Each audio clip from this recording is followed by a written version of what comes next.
Ay, qué bebé.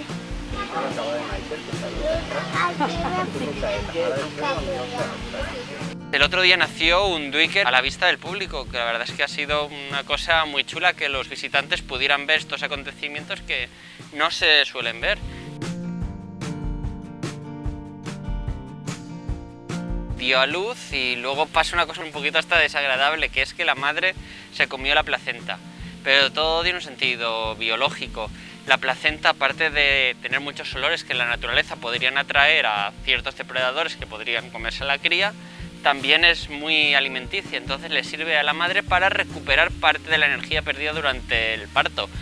Los duikers son una especie muy pequeña de antílope, hay muchas especies de duiker, el que tenemos aquí es el duiker de Natal, que habita principalmente en zonas de bosque arbustivas muy densas en las que con su pequeño tamaño se puede ir escondiendo entre los arbustos, ir forrajeando, alimentándose.